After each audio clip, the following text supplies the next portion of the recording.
What's up, guys? Thanks for watching Dirtwiz. Thanks for tuning into the channel. A little bit of a different video for you guys today. Yamaha just announced their new dual sport. As you may know, they've discontinued the XT250 for the 2026 year. And we've all been eagerly awaiting to see what they were going to come out with next. And it's 125 cc's. What? So on November 4th, 2 days ago from right now, Yamaha released this trailer. And it's these two bros, and they're going out for a little moto camp adventure ride. They're having a good time, and they're riding the brand new WR125. And yeah, honestly, this trailer pretty much just shows how much of a good time these guys are having, and a couple shots of the bike in between. So interesting. It's an interesting reveal trailer. Like yeah, I don't know. If you guys want to see more, just go check it out for yourselves. It's got some cool shots in it, I suppose. So we're just gonna go on to the official Yamaha website and take a look at the specs on this thing. But first, I kind of going down into the comments, we can kind of see a common theme here, and I'm sure you might be thinking the same thing. Checks to see if it's April 1st. WR300/400 has been the bullseye for the last couple decades. Yeah. You have to wonder about the super genius at Yamaha who decided to drop the 250R, then offer a 125 that weighs more. Yeah, so I don't want to spoil the rest of the specs, but oh boy. Other people saying WR350, please. And another person says, what did I just watch? I hope this isn't what they discontinued the FJR for. And then this person's hopeful. They say, yes, please add a 300 with a 6-speed and street legal, maybe even the 250 again. My WR250R has been my favorite bike of all time. A street legal 300 with a 6-speed that can still rip off-road like the 250R might just take over the world, especially with the reliability that of the 250R. Okay. And another person says, I hope this is a sign that a street legal WR250 or 450 could be on the horizon. And oh my goodness, I hope so as well, because the specs on this thing are interesting, to say the least. Alright, so coming on over to the Yamaha Canada website. Here, now we see under their dual purpose category, the TW is no longer alone in the dual sport category. It is joined here by the 2026 WR125R. So, let's take a look at this thing. Wherever you ride, the WR125R's thrilling performance, agile handling, and low running costs crank up the fun factor. Open new opportunities and make every ride a journey to remember. From carving through the city to disappearing into the wild on a weekend escape, the WR125R's got you covered. Alright. It comes in two colors, Yamaha blue or Raven, so like a black and gray kind of theme. And I noticed that the swing arm here on the rear is also blackened out with the Raven color scheme. The blue's nice, but I think I kind of like this black and gray color scheme quite a lot. It looks decent. Nice looking side profile. It's a neat looking little bike. So the key features: genuine dual sport ability, torque rich 125cc engine with VVA. So it's got variable valve timing or variable valve profiles to it, which is awesome. But when someone says torque rich, what's the first thing that comes to your mind? Because to me, it's not 125 cc's. I don't know. Maybe this VVA really just wakes a 125 up. But torque rich 125cc engine. Okay. Let's see, multifunction LCD instrumentation. It's got disc brakes with front ABS. That's pretty cool. Excellent fuel efficiency, I believe it, with a 125cc engine. It's probably got incredible gas mileage. Highly flexible riding position. Now I wonder if they lengthened the amount of space between the pegs and the seating position on this thing opposed to, say, like the XT250, because I know if you're a taller person on the XT250, it can feel kind of cramped. So I wonder if they've expanded that a little bit. That's going to be interesting to see. Go Anywhere tires. Okay. It's got 50/50s on it. I actually think they say that it's Dunlop D605s on here, so that's an okay tire. Yeah, it's a good, decent 50/50. Low maintenance, even off-road. Okay. Chassis for adventure. All right, let's see how much adventure gear you can load down on this 125. We'll see. Modern design meets tradition. Okay.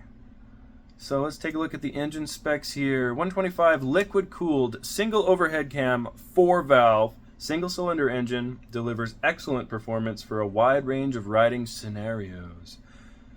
Modern fuel injection delivers excellent throttle response for enhanced control. And variable valve actuation maximizes torque at low and mid-range RPMs and power at high RPMs for exceptional rideability. Intake system features 2 cam profiles, which are switched according to engine speed and throttle opening for enhanced response. And intake and exhaust layout optimized for off-road riding with a wet type air filter and high mount exhaust. The high mount exhaust is kind of a given. You'd expect that on this type of bike, especially with the WR name. But a wet type air filter, thank goodness. Good job, Yamaha. That's a win. And last on here, exceptional fuel efficiency delivers nearly 300 kilometers of range. Not bad. Not bad. An upright 41mm KYB front fork offers a well-balanced spring rate and damping characteristics, along with 215 millimeters of travel, so like 8-point-something inches or so in the front. Okay. I have no doubt that this is probably going to be pretty soft and mushy. It's got a gas-filled monocross KYB in the rear. Cool. Front and rear disc brakes. It better have disc brakes, you know. I think we're well done away from drums in today's day and age. The front has ABS. Cool. It's a full-size 21 front and 18-inch rear. Comes with a D605 dual sport tires. Slim, compact ergonomics, roomy upright seating position. All right. It's looking promising. Smooth body panels, flat motocross style seat. Do you guys want to take bets on how comfortable that thing's going to be? I don't know. And here's another little detail I thought was interesting. Wide motocross style foot pegs contribute to excellent stability and confidence in a variety of conditions. I hope to God these things aren't as small as the XT's and TW's tiny little stock foot pegs. So, you know, little steps, Yamaha. Got some more details here, but I want to see the full specifications. All right, so here's the engine specs here. 125 liquid cooled, 4-stroke single overhead cam, 4 valves. All right, compression ratio 11.2 to 2. Okay. Fuel injected, awesome. Estimated fuel consumption 2.5 liters per 100 kilometers, so 94 miles per gallon. All right, that's pretty good gas mileage, no doubt about that. Electric start, of course. A 6-speed transmission. Probably going to need a 6-speed transmission, and you'll see why in a sec. And final drive chain, of course. All right, critical data. Here's the kicker, and here's where I am really concerned somewhat about this motorcycle. So you can see they've got the length, width, height, and wheelbase here. Ground clearance, 9.4 inches. Okay, respectable. We'll see how soft and squishy that suspension is, because if us heavier fellas sit on this thing, I hope it doesn't sag down too crazy. I'm sure the rear will be adjustable with preload, but it doesn't say anywhere on here if any of the suspension is adjustable at all, which I really doubt that it will be. You'll probably be able to adjust preload in the rear, and that's about it. It holds 2.1 gallons of gas, so 7.95 liters, so basically 8 liters. And the kicker, the final spec on the specifications sheet. This sucker weighs 138 kilos. 304 pounds. And yes, I get that that's because of the liquid cooling and the rigid chassis, as they say, but god damn, a 304 pound 125cc dual sport. Now I don't seem to have released any horsepower specifications yet, but I saw some numbers floating around online that said 15 horsepower. Okay, so this torque rich 125 better be pretty torque rich, because 15 horsepower, like, I'm just trying to compare it to the XT250, alright? Because the XT250 is about 293 pounds wet, and mine 2010 came with like 16-17 horsepower or so. So this thing's got a comparable amount of horsepower. I mean, considering that it's half the displacement, that's pretty impressive, right? However, the power to weight ratio ends up being worse than the XT250. And yes, it's got a 6-speed. It better have a 6-speed with some clever ratios in there to get this thing to move on the highway, but I don't expect any type of good highway performance from this thing whatsoever. I think the top speed is going to be limited by pushing against the wind. Not even not even the gearing, honestly. But I mean, we'll have to wait and see. So, who is this bike for, and what is this thing? So it's obviously a beginner dual sport. It's an entry-level bike, and it's competing against the XR150L, obviously. And it's got, when you compare it bike to bike against the 150L, this thing kind of, you know, that's some pretty good competition. However, I really hope this isn't the only thing that we're introduced from Yamaha, because, I mean, going back to the comments on their reveal trailer here, everyone wants to see a Type of 300 or even the 250R make a comeback. It would just make sense if they were going to compete head-to-head with the KLX300, the CRF300L. Those bikes are absolutely blowing up in popularity in the recent years, and like the XR150L, I mean, it's fairly popular, but yeah, I don't know, I can't help but be a little bit disappointed. I really hope that in the coming weeks they might, you know, let's have our fingers crossed that they reveal some kind of 300, maybe 450. I don't know. I think it would be wise to get in the 300, 350 kind of territory, or heck, bring back like something like the XT250. That was a wicked 90s bike, just an awesome XT, except for it was only kickstart, but it had 6 speeds, had a funky dual carburetor kind of setup, so it'd be really cool to see one of those that is, I mean, I doubt they'd do another air-cooled bike. We're kind of unfortunately going away from that era, but even a liquid-cooled XT350 with 6 speeds and fuel injection, that would be a pretty cool bike. So we'll take a look at the gallery here. Obviously, they are trying to compete with the XR150L. Entry level, fairly cheap dual sport. Yeah, I don't really know what to think about this thing yet. I guess this has already been sold in other parts of the world, but yeah, now it's coming to North America. So yeah, this bike is interesting. Will I be getting this? Absolutely not. No, definitely not. I will not be upgrading my XT250 to a 125 that weighs more. Not a chance. Especially now that my XT250 is fork swapped. So, yeah, interesting. I guess we'll have to wait and see what they come out with next. I sincerely hope that this isn't the only dual sport that they're adding to their lineup, because,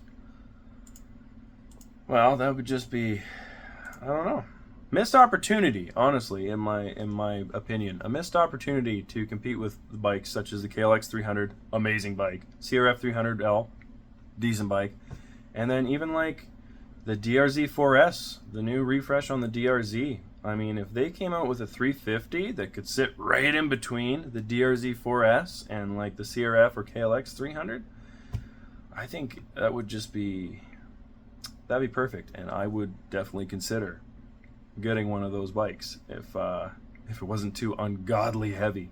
Because wow, if they're 125 cc's, 304 pounds, man, yeah, I don't know.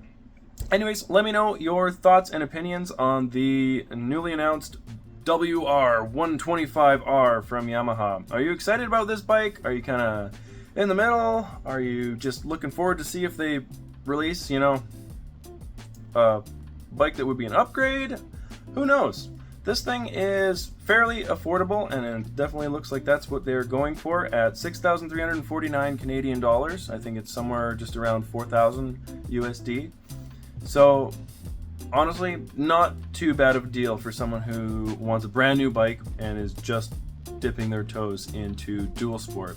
That being said, for anyone who's a little bit more of a harder enthusiast, I'm not too sure. We might have to wait till we see some real test rides of this thing and see what it can do. But at that power to weight ratio, like, I could be wrong. Maybe it has a crazy, maybe they squeezed a crazy amount of power out of this thing with their variable valves. But if it's got similar power to the XT250 and it weighs more, I don't know. It's kind of a no in my books. But I guess the only thing to do now is just wait and see. I'm still hoping for a 300, so let me know what you guys think down below. And I've still got my XT250 fork swap details video coming soon. I just haven't had a chance lately, been so busy with work. I want to actually rip apart the front end now and show you guys everything in detail. So I've got to find the right time to take it all apart and show you guys putting it back together again, because it's a pretty cool swap. If you haven't seen the video, go check it out. I'll link it up right here. Yeah, thank you guys so much for watching. Let me know your thoughts and opinions down below. Are you excited for the WR125R, or are you just kind of, let's hope to see something a little, maybe a little bit bigger, just a little bit, at least another 250. Please, Yamaha, please. Anyways, y'all have a fantastic day, and we'll see you guys in the next video. Peace.